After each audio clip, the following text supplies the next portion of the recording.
Bismillahirrahmanirrahim. Assalamualaikum warahmatullahi wabarakatuh. Baik, pada kesempatan kali ini kita akan memasuki materi baru terkait dengan statistika, yaitu materi analisis regresi dan juga korelasi. Nah, sebagai pendahuluan, baik teman-teman sekalian, sebagai renungan buat kita semua bahwasanya dalam kehidupan kita selaku manusia, disadari atau tidak disadari, kita ini berhadapan dengan berbagai gejala yang meliputi berbagai variabel. Contohnya, yang pertama, berat badan itu dalam taraf tertentu tergantung pada tinggi badannya. Kemudian produktivitas kerja pada taraf tertentu ini juga bergantung pada efisiensi dan efektivitas kerjanya. Atau mungkin dan hubungan musim kemarau ya dengan kebutuhan payung dan es dan sebagainya. Jadi banyak sekali dalam kehidupan manusia ini gejala-gejala yang terjadi itu dipengaruhi oleh berbagai macam variabel. Nah, kaitannya dengan penelitian, kita telah mengetahui berbagai macam variabel. Biasanya dalam penelitian itu ada variabel independen, ada variabel dependen. Yang independen ini kita kenal dengan variabel bebas atau variabel yang mempengaruhi, atau bisa juga sebagai nilai prediktor yang ditulis pada sumbu X atau sumbu horizontal. Kemudian variabel dependen ini adalah variabel terikat. Variabel respon yaitu variabel yang dipengaruhi, tentunya dipengaruhi oleh variabel X. Biasanya variabel dependen ini dituliskan pada sumbu Y atau sumbu vertikal. Nah, variabel tidak bebas atau kita kenal variabel Y, variabel dependen, variabel respon, dalam penelitian merupakan respon atau outcome yang diukur akibat dari perlakuan dari variabel bebas atau X ya. Jadi adanya X, maka Y-nya berapa. Nah, maka di sini analisis regresi dan juga korelasi ini berfungsi untuk melihat hubungan dan pengaruh dari variabel bebas atau independen terhadap variabel terikat atau dependen.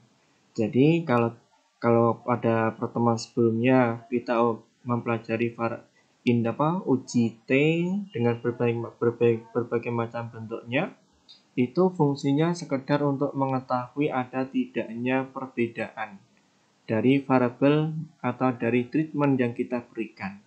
Nah, untuk mengetahui ada tidaknya pengaruh, ada tidaknya hubungan, maka ngujinya adalah dengan menggunakan uji regresi dan korelasi.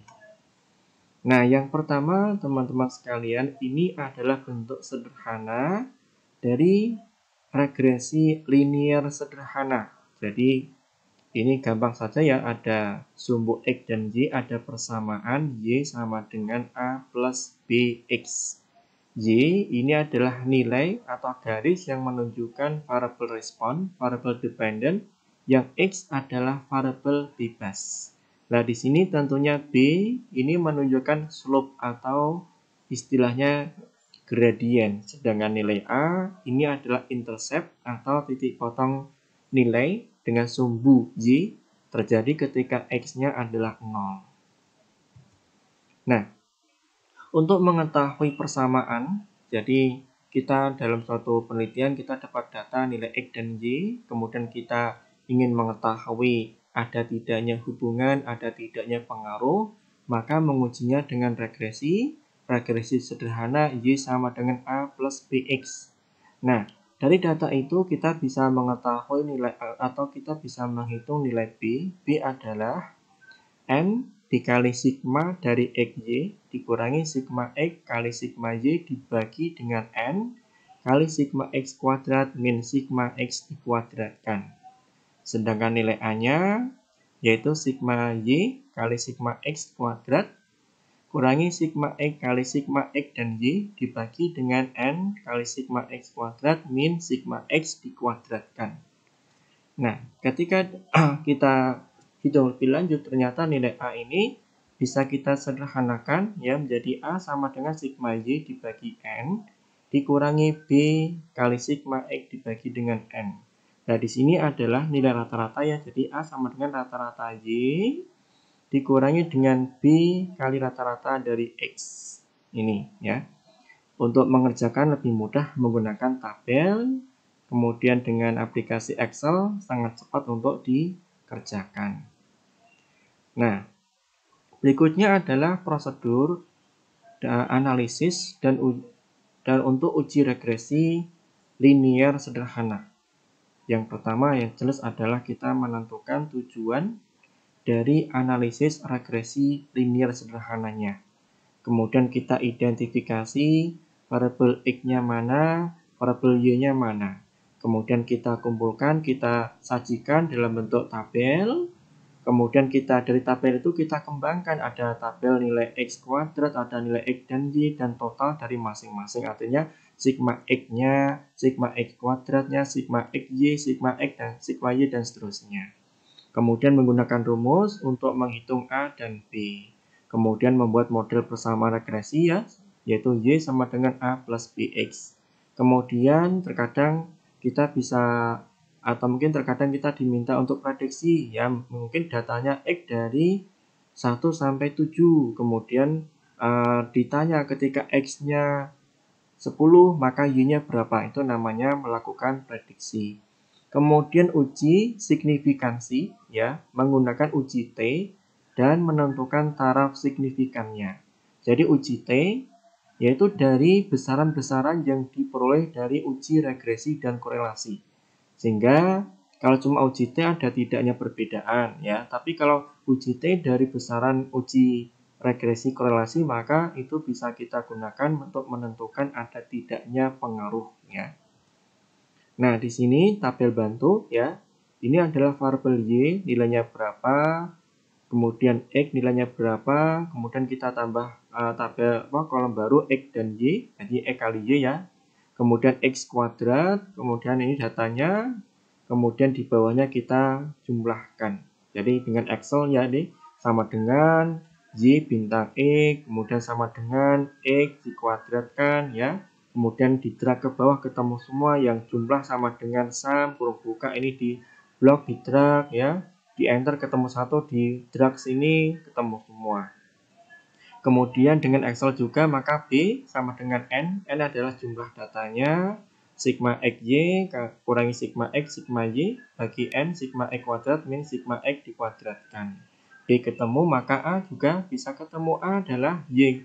Rata-rata Y ya, jadi Y adalah sigma Y bagi N ya. Sedangkan rata-rata X ya sigma X dibagi dengan N. Itu nanti ketemu persamaan regresi sederhana. Nah, berikutnya teman-teman sekalian, setelah kita menganalisis persamaan regresi, ada A dan B, maka berikutnya adalah kita menghitung atau menentukan koefisien korelasi. Nah, di sini tujuannya adalah untuk mengukur kekuatan hubungan antar variabel independen, yaitu variabel X, dan dependen atau variabel Y. Dilakukan dengan analisis korelasi yang hasilnya dinyatakan dengan suatu bilangan yang namanya koefisien korelasi. Atau simbolnya R ya.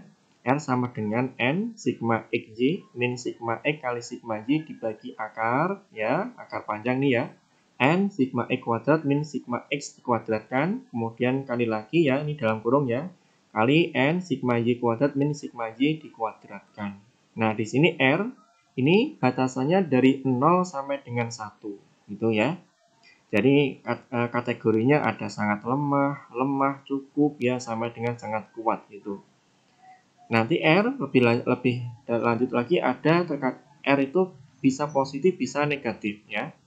Jadi memang mutlaknya 0 sampai 1 tapi bisa ada bisa negatif ya, atau mungkin min 1 sama dengan positif 1. Nah, di sini nilai R yang positif itu ditandai oleh nilai kovarian yang positif juga.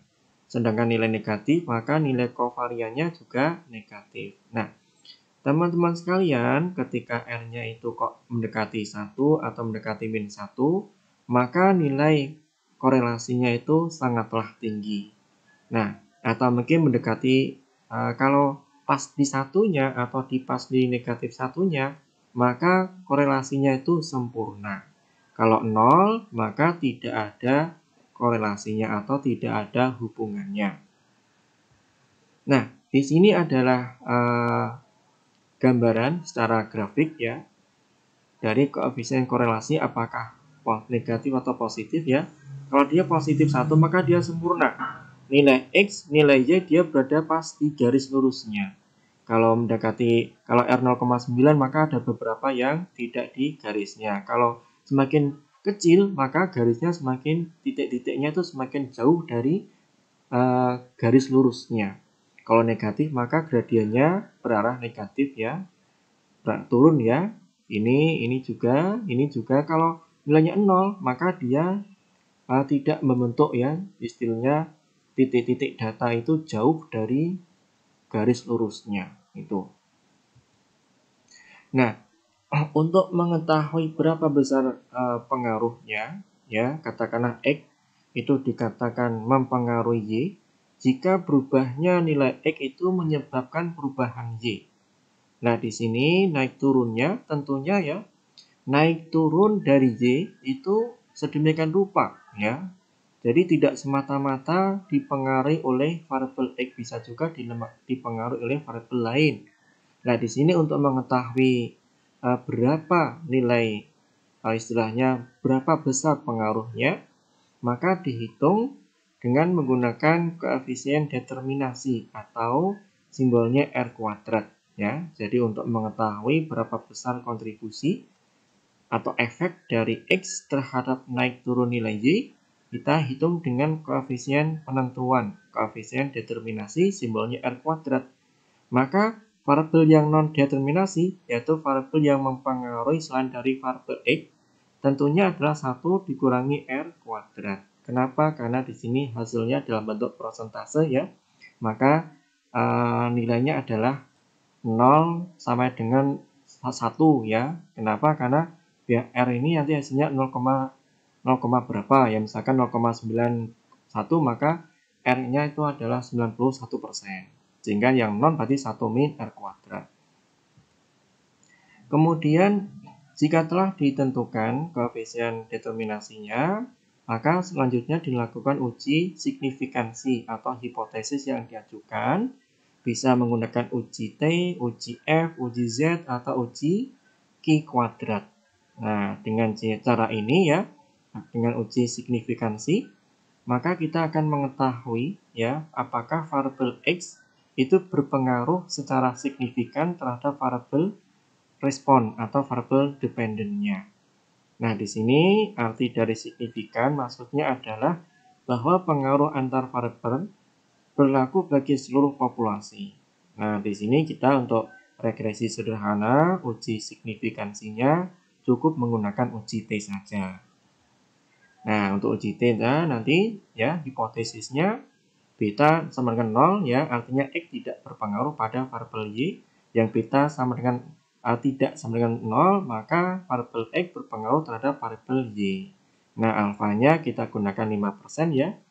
Nanti sebagai untuk T tabelnya. Kemudian T hitung itu adalah R dibagi akar 1 min R kuadrat dibagi N min 1 min 2 ya. Atau R kali akar N min 2 dibagi akar 1 min R kuadrat. Kemudian kita tentukan T tabelnya. Jadi T tabel dengan df-nya N min K, jumlah sampel, jumlah variabelnya, tadi variabel bebas, variabel terikatnya ya. Kemudian di sini kita bandingkan T tabel, di sini adalah daerah penerimaan, kalau kurang dari alfa min 2 atau lebih dari alfa min 2 maka ditolak. Kemudian disimpulkan apakah H0-nya diterima atau ditolak, apakah ada pengaruhnya atau tidak ada pengaruhnya. Jadi di sini teman-teman model regresi sederhana itu untuk melihat ada tidaknya hubungan dan juga untuk mengetahui ada tidaknya pengaruh dari variabel X terhadap variabel Y gitu. Nanti akan kita berikan contohnya.